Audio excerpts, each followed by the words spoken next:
అందరికీ నమస్కారం. ఈరోజు మనతో పాటు ఉన్నారు ప్రముఖ ఆధ్యాత్మికవేత్త శ్రీమతి డాక్టర్ భట్టిప్రోలు విజయలక్ష్మి గారు. అమ్మతో మాట్లాడి మరిన్ని విషయాలు తెలుసుకుందాం. నమస్కారం అమ్మ. నమస్తే అమ్మా. అమ్మ, లాస్ట్ టైం మనం కలిసినప్పుడు లలితా సహస్రనామంలో 8వ శ్లోకం దాకా మాట్లాడుకున్నాం.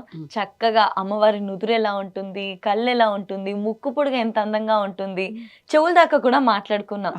నెక్స్ట్ ఏంటో చెప్పండి అమ్మా. చాలా ఆశగా ఎదురు చూస్తుండే మళ్ళీ మిమ్మల్ని ఎప్పుడు కలుస్తానా, ఎప్పుడు 9వ శ్లోకం గురించి తెలుసుకుంటానా అని చెప్పి.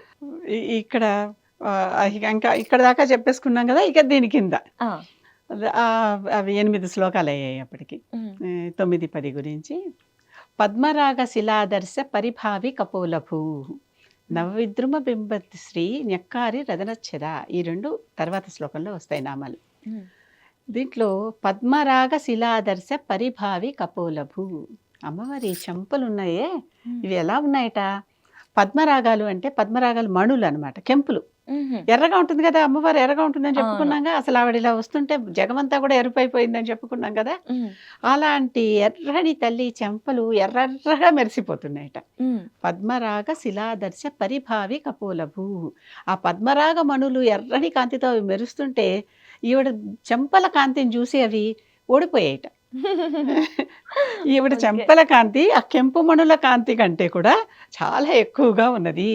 అంత చక్కగా అద్భుతమైనటువంటి చెంపలతో ఈవిడ మెరిసిపోతూ ఉంది అనమాట. అంత అలాంటి నున్నగా ఒక రకమైన మణిరంగులో, ఎరుపు మణిరంగులో, ఆ ఎరుపుకి చిహ్నంగా చెప్పాలంటే కెంపుల్లా అంటే ఎరుపు అంటాం. ఆ కెంపుని కూడా కాదనేటటువంటి ఎరుపుతో ఆవిడ పద్మరాగ మణులని కూడా అవి అరగదీస్తే మంచి షైన్ వస్తాయి. ఆ షైన్ కంటే కూడా పరిభావి అంటే వాటిని ఓడిచేసింది అనమాట. అవి పరాభవం చెందాయి. ఎంత అందమైన కంపారిజన్ కదా. ఈవిడ కపోలాల ముందర అవి ఓడిపోయాయి. తర్వాత నవవిద్రుమ బింబశ్రీ న్యక్కారి రదనచ్చద అంటే పెదవులు, రదనం. ఇక్కడ పెదవులు ఎలా ఉన్నాయట ఆవిడవి? నవవిద్రుమ బింబ. బింబాలంటే నవవిద్రుమ ఒకటి, బింబశ్రీ ఒకటి, 2. నవవిద్రుమ అంటే చక్కటి పగడం, మంచి పగడం. పగడం అంటే కోరలు అంటాం మనం. పగడం అనేది నవరత్నాలలో ఒక రాయి. అది మనకి సముద్రంలో దొరుకుతుంది. అది కూడా ఒక రకమైనటువంటి ఫాజిల్ లాగా తయారైపోయి ఉంటుంది అనమాట. ఆ పగడాలు ఎర్రగా ఉంటాయి. ఎంత ఎర్రగా, అవి ఎర్రగా మెరుస్తూ ఉంటాయి. ఆ ఎర్రగా మెరిసేటటువంటి అప్పుడే పుట్టినాయి. వాటితో చక్కగా జ్యువెలరీ చేయించుకుంటారు ఆడవాళ్ళందరూ ఇప్పటికీ కూడా. ఇవి ఈ కుజరు అనే ఒక నవగ్రహాల్లో ఒక గ్రహానికి ఈ పగడం రాయి అనమాట. దానికి కనుక కుజదోషం ఉన్నవాళ్ళు పగడపు రాయి వేసుకుంటే వాళ్ళకి ఆ దోషాలు పోతాయని కూడా చెప్తారు. అందుకే స్త్రీలందరూ తప్పనిసరిగా వాళ్ళ మంగళసూత్రాల్లో పగడాలు కూడా వేసుకోవాలి అనే నియమం కూడా వచ్చింది. ఎందుకంటే పొరపాటున ఏమన్నా కుజదోషాలు ఉంటే అవి పోతాయి అని. అందుకని పగడాలు అంటాం వాటిని. విద్రుమం అంటే పగడం. ఆ పగడం అనేటటువంటి నవరత్నాల్లోని ఒక రాయి. ఆ రాయి బాగా ఎర్రగా ఉంటుంది, ముద్దుగా ఉంటుంది, మెరిసిపోతూ ఉంటుంది, చాలా బాగుంటుంది. అటువంటి విధంగా ఉండేటటువంటి నవ విద్రుమాలు. బింబం అంటే ఏంటి? దొండపండు. దొండపండు పండిపోతే ఎట్లా ఉంటుంది? మెసమెసలాడిపోతూ ఉంటుంది, నున్నగా ఉంటుంది, ఎర్రగా ఉంటుంది. దొండకాయ ఎప్పుడన్నా పచ్చివే తింటూ ఉంటాం మనం, కూరలుగా పండుగ తినాం. ఆ పండిపోయిన వాటి రంగు అనమాట. అటువంటి బ్రహ్మాండమైన ఎరుపు రంగు. ఎరుపు వాటిను మెత్తగా ఉండి ఇలా చక్కగా పొట్లలాగా ఇలా దూదిలాగా ఉంటాయి కదా అవి దొండకాయలు. కనుక ఈ పెదాలు దొండ పండ్ల వలె ఉన్నాయట ఆవిడవి. ఎట్లాంటి ఎరుపు రంగులో, పగడపు ఎరుపు రంగులో, దొండపండు వంటి ఎరుపు రంగులో. అందుకే దొండపండు వంటి పెదవులు అని చెప్పి కవులు కూడా రాస్తూ ఉంటారు. ఆ పోలిక అక్కడి నుంచి వచ్చింది. వాటిల్లో నవవిద్రుమ బింబశ్రీ న్యక్కారి రదనచ్చద. వీటిని ధిక్కరించేసింది అమ్మవారు. ఆవిడ పెదాలు ఉన్నాయే, ఆ పెదాలలో ఉన్న మెరుపుకి ఇవి 2 పనికి రావట్లా. అంటే రత్నాల కంటే కూడా ఈవిడ శరీరంలోని ఒక్కొక్క భాగం అవే రత్నాల్లాగా, వాటికి రత్నాలకు మించి అలా మెరిసిపోతుంది ఈవిడ. జుత్తుకు కూడా చెప్పుకున్నాం, పువ్వులకే సువాసన ఇచ్చినటువంటి జుత్తు ఆవిడది అని. అంటే ప్రతిదానికి ఆ వస్తువులకి అటువంటి గుణాలు ఈవిడే ఇస్తోంది అనిపిస్తుంది అనమాట. ఎందుకంటే తన దగ్గర ఉన్నది కొంచెం ఇస్తే ఇంకా చాలా ఉంది ఆవిడికి. అంతే కదా. అంత చక్కటి పగడపు రంగు, దొండపండు రంగులో పెదవులు బ్రహ్మాండంగా మెరిసిపోతూ ఉన్నాయి. అసలు ఆవిడకి ప్రత్యేకంగా లిప్స్టిక్ లాంటివి వేసుకోవాల్సిన అవసరం లేదు, అవసరం. దాని గురించి తర్వాత వస్తుంది.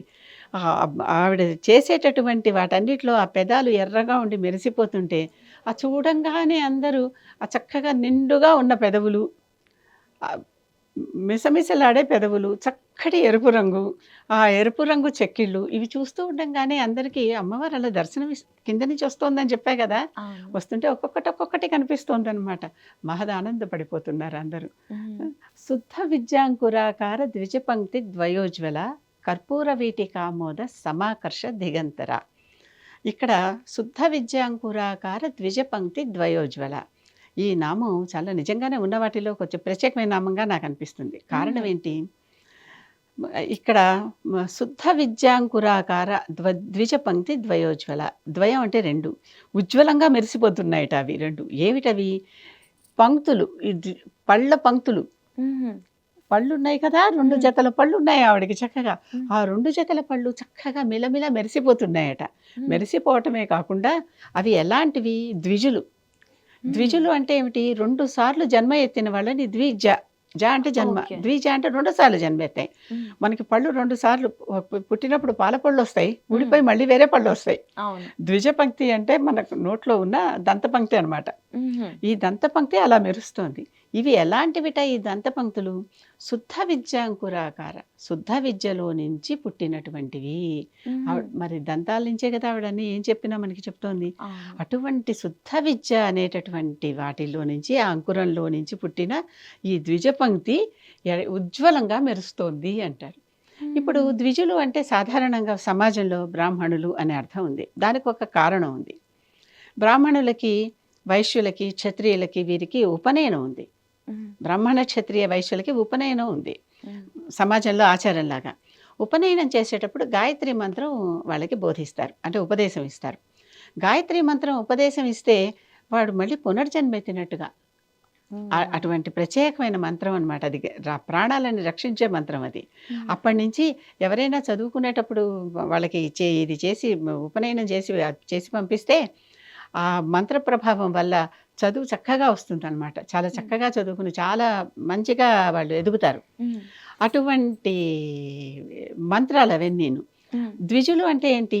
మంత్రం చెప్పకముందు ఒక జన్మ, మంత్రం నేర్చుకున్నాక ఒక జన్మ, ఉపదేశానికి ముందర ఒక జన్మ, ఉపదేశం తర్వాత ఒక జన్మ.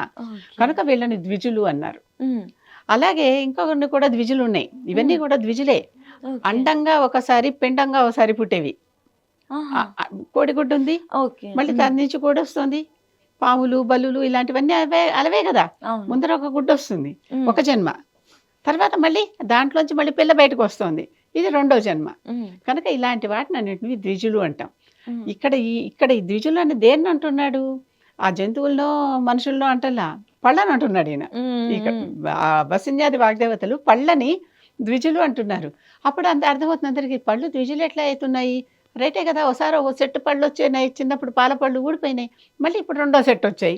కనుక 2 సార్లు వచ్చాయి కనుక అవి 2 సార్లు ప్రాణం పోసుకున్నాయి కదా, కనుక అవి ద్విజులు. అటువంటి ద్విజ పంక్తితో ఆవిడ నోట్లో నుంచే శుద్ధ విద్యకి ఆవిడే కదా అంకురం. శుద్ధ విద్యే అదే అసలైన విద్య అన్నమాట. ఏ విద్య నేర్చుకున్న తర్వాత ఇంకా ఏమీ నేర్చుకోక్కర్లేదు, అదే శుద్ధ విద్య. అంటే అల్టిమేట్, దాని తర్వాత ఇంకా ఏమీ ఇంకొక స్టెప్ ఉండదు, అటువంటి విద్య. శుద్ధ విద్యాంకురాకార ద్విజపంక్తి ద్వయోజ్వల కర్పూర వీటికామోద సమాకర్ష దిగంతర. ఆవిడ కర్పూరం వేసుకుంటుంది, అంటే పచ్చ కర్పూరంతో కలిపినటువంటి తాంబూలం ఒకటి వేసుకుంటుంది ఆవిడ. ఆ తాంబూలపు వాసనకి అసలు అమ్మవారికి పెట్టే నైవేద్యాలలో తాంబూలం కూడా ఒక ప్రత్యేకమైన నైవేద్యం. మామూలుగా ఏదో మనం ఆకు ఒక్క పెట్టేసి తాంబూలం సమర్పయామి అంటాం, కానీ తాంబూలం మంత్రంలో కూడా ఒకటి ఉంటుంది. ఏమంటారు దాంట్లో? కర్పూర చూర్ణ సంయుక్త నాగవల్లి దళేర్యుతం అని అంటాం. అని ముక్తాచూర్ణ సమాయుక్త తాంబూలం ప్రతిగృహ్యత. అమ్మవారికి అక్కడ అవన్నీ అలా ఇస్తున్నాం. అంటే ముక్తాచూర్ణం, సున్నవన్నీ సముద్రం నుంచి వచ్చిన మంచి ముత్యాలని కాల్చి పొడి చేసినటువంటి ముత్యాల పొడి, అది సున్నం. పచ్చ కర్పూరం చక్కగా పొడి పొడిగా చేసి, అంటే ఇలా నలిపితే నలిగిపోతుంది అది, ఆ పొడి వేసిన కర్పూరం. ఆ తర్వాత ఇంకా ఇతర చాలా దినుసులు ఉంటాయి, అవన్నీ వేసి, అంటే జాజికాయ, జాపత్రి, యాలక్కాయలు, లవంగాలు, వక్కలు, ఈ కొబ్బరి, మళ్ళీ తీపిగా కూర్చటానికని ఒక రకమైన చక్కెర లాంటి పదార్థం, గుల్కంద్, ఇన్ని రకాల పదార్థాలు వేసి ఒక ప్రత్యేకమైన తాంబూలం తయారు చేస్తారు అమ్మవారికి. ఆవిడ ఆ తాంబూలం వేసుకుంటేట దిగంతరాలన్నిటికీ ఒక్కసారి ఈ వాసన గుప్పుమంటుందిట. ఆ వాసన గుప్పుమని ఆ వాసన వల్ల అందరూ ఆవిడకి వైపు ఆకర్షింపబడిపోయి వచ్చేస్తారట. ఎక్కడెక్కడ వాళ్ళు ఆకర్షింపబడిపోయి వచ్చేస్తారట. అసలు అలాంటి దిగంతరాల వరకు వ్యాపించేటటువంటి సుగంధం ఉన్నటువంటి అవి వేసుకుంటుందట ఆవిడ. అటువంటి తాంబూలం. ఆ తాంబూలం వేసుకుంటే పెదాలన్నీ అప్పుడు ఎర్రగా అయిపోతాయి. చక్కగా అటువంటి రూపం ఆవిడది.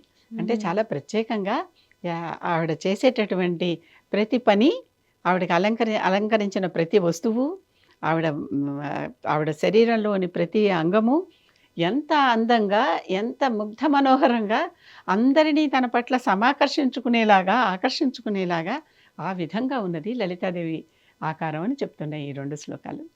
చాలా గొప్పగా ఉన్నాయమ్మా. మీరు చెప్తుంటే కళ్ళకు గట్టినట్టు ఇలా ఒక్కొక్క పాట హీరోది ఎంట్రీ ఇచ్చినప్పుడు ఎలా అయితే డైరెక్టర్ ఇలా చూపిస్తారో ఆ విధంగా అమ్మవారి యొక్క ప్రతి ఒక్క నుదురు, కళ్ళు, ముక్కు పుడక, పెదాలు, పళ్ళు, అబ్బబ్బా ఇంత చక్కగా వర్ణించగలగడం అసలు చాలా అద్భుతంగా అనిపిస్తుంది.